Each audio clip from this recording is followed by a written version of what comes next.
Hello everyone, this is Ayush. तो कैसे हैं आप सभी। तो आज की वीडियो में बात करने वाले हैं हम all about mechanical engineering and guys I had lots of doubt. भैया ये बताओ मैकेनिकल इंजीनियरिंग में कैसे प्रोसीड करना है। लाइक हमें मैकेनिकल इंजीनियरिंग मिल गई है टायर 3 टायर 4 कॉलेज में, हमने ली नहीं है। लाइक काफी सारी ब्रांचेस होती हैं like mechanical, civil and instrumentation, few times ECE भी। लाइक ये बच्चों को मिलती है, उन्हें दी नहीं जाती। लाइक टायर 3 टायर 4 कॉलेज में तो खासकर। एंड अगर हम फर्दर बात करें इन ब्रांचेस का कैसे प्रोसीड होता है एंड क्या क्या जॉब अपॉर्चुनिटीज होती है, क्या क्या कैरियर ऑप्शंस होते हैं, सो इस वीडियो में हम स्पेसिफिक मैकेनिकल इंजीनियरिंग की बात करने वाले हैं। सो बिना टाइम वेस्ट करें चलिए वीडियो शुरू करें। हम सबसे पहले बात करें आपके पास क्या जॉब अपॉर्चुनिटीज लाइक काम पे आप काम कर सकते हैं, कौन कौन सी सेक्टर है, कौन कौन सी इंडस्ट्रीज है जहां पे आप अपना काम कर सकते हैं फर्दर, या जो आपके पास स्कोप्स हैं। लाइक मैं आपको बता दूं सबसे मेन सेक्टर है जो आज से 10 20 40 50 कितने सालों से चलता आ रहा है, ऑटोमोबाइल इंजीनियरिंग। भाई साहब मेरा खुद पर्सनली ड्रीम था एक ऑटोमोबाइल इंजीनियर बनने का, बट वो अनफॉर्चुनेटली पूरा नहीं हो पाएगा because I am doing electronics and communication engineering. But I also want कि मैं एक ऑटोमोबाइल इंजीनियर बनूं। ठीक है, फर्दर बात करें हम किस प्रकार की कंपनीज आती है लाइक टाटा, महिंद्रा, मारुति, बजाज। फर्दर यार आपने एक चलती फिरती टू व्हीलर से लेके 3 wheeler 4 wheeler 6 wheeler 8 wheeler, like मैं कार बस ट्रक की बात कर रहा हूँ, उन सभी में एक ऑटोमोबाइल इंजीनियरिंग का बहुत बड़ा रोल होता है। एंड मेरा पर्सनली ड्रीम था यार बचपन से एक ऑटोमोबाइल इंजीनियर बनने का। बचपन का ड्रीम होता है ना वो था, बट अनफॉर्चुनेटली वो पूरा नहीं हो पा रहा है।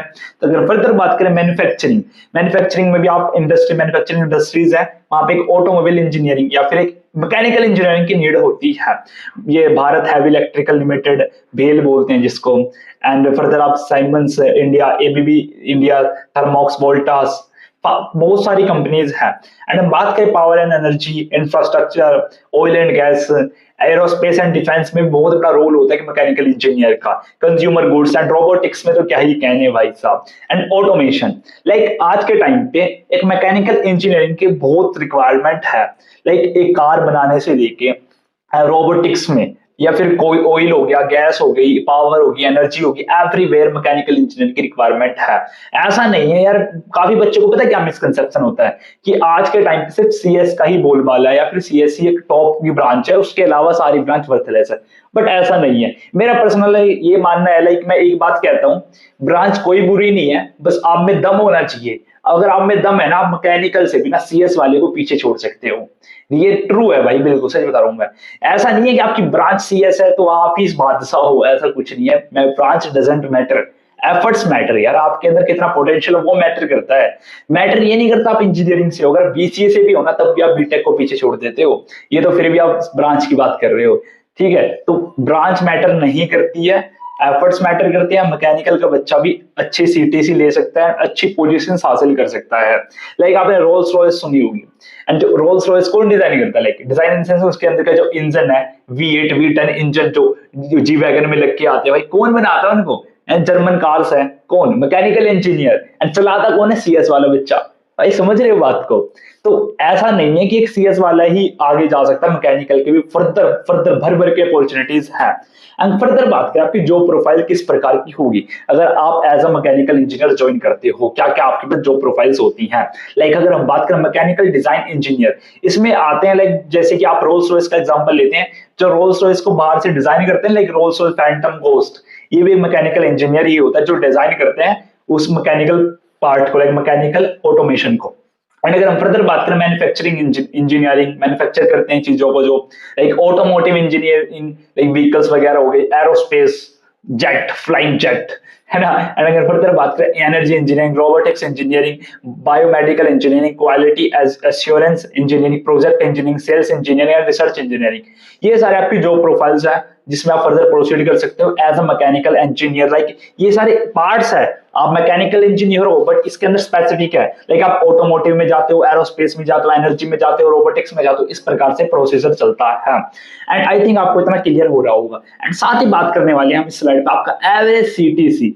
वैसे देखो सच बताऊं, सीटीसी ना मैटर, वही वाली बात बोलना चाहूंगा, मैटर करती है आप में कितना पोटेंशियल है। आप मान सकता हूं आपका इनिशियल सीटीसी 5 सीटीसी है, लाइक आपका इनिशियल जो पैकेज है वो 5 सीटीसी है, बट वो मैटर नहीं करता, 5 साल बाद भी 5 रहेगा। वो मैटर करेगा आप में कितना दम उस 5 को 40 तक लेके जा सकते हो, लेके जा सकते हो। And I seen many examples यार, इतने मैंने एग्जांपल देखे ना, लिटरली आपको बताना चाहूंगा कि जिन बच्चों के 5-5 लाख थे ना फर्स्ट जो पैकेज था 5 सीटी सीधा, उन्होंने 4-5 ईयर लाइक 4-5 सालों में उन्हें 30-40 लाख तक लेके गए हैं वो, और वो कोई सीएस के बच्चे नहीं थे। ये ट्रू है भाई। तो इस प्रकार से आप अपना एवरेज सीटीसी भी देख सकते हैं अगर आप एज अ फ्रेशर ज्वाइन करते हैं, like mechanical design engineer as INR की बात करें 5 एलपी है, बुरा नहीं है एज अ फ्रेशर, बट इसमें भी आप अपना पोटेंशियल लगा के 20-30-40 लो लिमिट यार, स्काई इज द लिमिट। ठीक है, आई थिंक आपको इतना क्लियर हो रहा होगा। And as a research engineer initial package काफी सही रहता है 50 एलपी, एंड ये अप टू करोड़ में भी जाता है। आई थिंक आपको इतना क्लियर हो गया होगा, बिकॉज इसका काम होता है कंडक्ट रिसर्च और new take engineering technologies, and I think आपको इतना क्लियर है। एंड एक जरूरी सूचना की हम बात करना चाहेंगे, आपका जो गेट का कंपटीशन होता है एंड मैकेनिकल इंजीनियरिंग, या थोड़ा ना ज्यादा ही होता है ये एज कंपेयर टू, अगर हम बात करें सीएस के बाद मैकेनिकल इंजीनियरिंग ऐसी आती है जिसमें कंपटीशन भर भर के है। सीएस में तो आपने देखा आज के टाइम पे क्या कंपटीशन है, अंधा कंपटीशन है सीएस में तो। एंड सीएस में क्या कंपटीशन है, उसके बाद बात करते हैं मैकेनिकल में भी कुछ कम नहीं है यार। जिस प्रकार से अगर हम मैकेनिकल को रेफर करते हैं ईसी से, अगर हम रेफरेंस लेते हैं ईसी से, अगर ईसी में आपके गेट में on an average 40 to 50 marks आ जाते हैं, सिमिलरली आप मैकेनिकल के बच्चे हो एंड आपके मार्क्स 40 to 50 आते हैं, एंड रैंक में डिफरेंस आप देख सकते हैं कितना रैंक डिफरेंस है। लाइक ईसी में आपकी 800 के समथिंग रैंक मिल जाती है, 800 अंडर 1000 आपकी रैंक आ रही है मात्र 40 से 50 नंबर में। वहीं पे आपके अगर मैकेनिकल रैंक है तो आपकी 2000 रैंक, समझ रहे हो, मतलब डबल का डिफरेंस है। तो ये कंपटीशन दर्शाता है यार कि किस प्रकार का कंपटीशन है, लाइक ये मार्क्स है जो किस प्रकार से आपको ये कर रहे हैं कि कंपटीशन को दिखा रहे हैं। एंड मैं एक बात तो आपको बता दूं, इसी में जो बैठने वाले बच्चे उनका भी लाइक जो काउंटिंग होती है वो कम होती है as compare to mechanical. Mechanical में लाखों में बच्चे बैठते हैं, 3-4 लाख, 2.5 लाख, 3 लाख ऐसे। वहीं ईसी में 1-1.5 लाख में सम अप हो जाता है, समटाइम्स तो 1 लाख भी नहीं बैठते हैं, 1-1.5 लाख। वहीं ईसी सीएस और मैकेनिकल में लैक्स में बच्चे बैठते ही बैठते हैं ऑन एन एवरेज हर साल। तो इस प्रकार से आप कंपटीशन भी देख सकते हैं, बट ऐसा नहीं है ये ऐसा अनबीटेबल कंपटीशन है, इजी है ब्रो, इजी। लाइक अगर हम फर्दर बात करें, अगर आप एक मिनिमलिस्टिक सा टारगेट लेके चलते हैं, लाइक अगर आपने मिनिमम सा टारगेट रखा है अपना 60 to 70 मार्क्स लेके आने हैं, 60 to 70 एक अच्छा स्कोर है, एंड आप अच्छी तरह ग्रैब भी कर सकते हैं अगर आप स्ट्रेटेजिकली चलते हैं तो आपकी इजीली अंडर 500 रैंक मिल जाती है। इसमें आपको अच्छा एक कॉलेज मिल जाता है फर्दर। एंड अगर आप इससे थोड़ा बेटर स्कोर परस्यू करते हैं तो आपको एक अच्छी पीएसयू, लाइक अगर आपके गवर्नमेंट जॉब्स की इच्छा है तो वो भी आप पूरी कर सकते हैं through the GATE examinations in mechanical engineering. And एक मैकेनिकल इंजीनियरिंग से ही काफी सारे आपके पास ऑप्शन खुल जाते हैं गवर्नमेंट जॉब्स के भी। इस प्रकार से आप इस स्लाइड में देख भी सकते हैं, जितनी गवर्नमेंट जॉब ना मैकेनिकल इंजीनियरिंग में ना उतनी आपको सीएस में नहीं मिलती है। तो लाइक जॉब सिक्योरिटी की अगर हम बात करें तो मैकेनिकल इंजीनियरिंग में भर भर के जॉब सिक्योरिटी है। एंड ये जस्ट फ्यूज है जो मैंने आपके सामने लिखी हुई है, लेकिन जो आप देख भी सकते हैं ये सब कुछ कंपनीज है, लाइक कुछ टॉप की हैं जहां पे आपको गवर्नमेंट जॉब अप्लाइड होती है, लाइक मिलती है।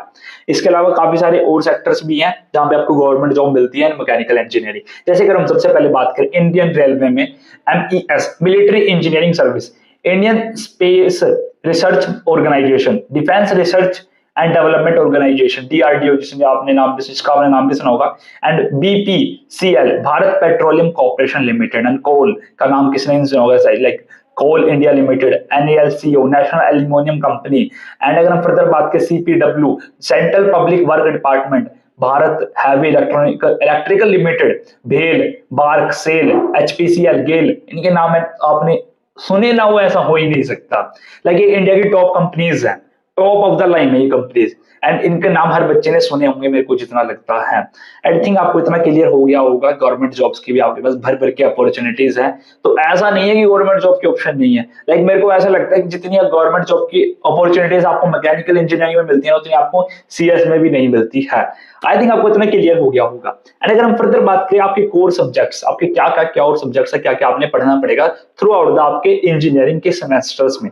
लाइक अगर मैं आपको बता दूं, आपकी मैकेनिक्स होती है, थर्मोडायनेमिक्स होता है, फ्लूइड मैकेनिक्स होता है, मटेरियल साइंसेस होता है, design and manufacturing and control system and many more. यार जस्ट ये फ्यूज है बिकॉज इतने सारे टॉपिक्स हैं, मैं यहाँ पे आपके सामने रिप्रेजेंट भी नहीं कर सकता था एक सिंगल वीडियो में, जस्ट बिकॉज लाइक आपके पास इंजीनियरिंग में 8 सेमेस्टर होते हैं 4 साल के अंतर्गत एंड 40 सब्जेक्ट्स होते हैं। तो भाई आप टॉपिक्स देख सकते हो किस लेवल पे कितने सारे होंगे। आई थिंक आपको इतना क्लियर हो गया होगा। सो मूव करते हैं next slide which is thanks for watching. And अगर आपको वीडियो हेल्पफुल लगी है so do comment, do subscribe and do like. And अगर आप इस प्रकार की वीडियो और चाहते हैं किसी टॉपिक पे या किसी कॉलेज पे या फिर किसी भी ब्रांच पे, सो डू कमेंट एंड मिलते हैं नेक्स्ट वीडियो में। आज के लिए सिर्फ इतना ही, बाय।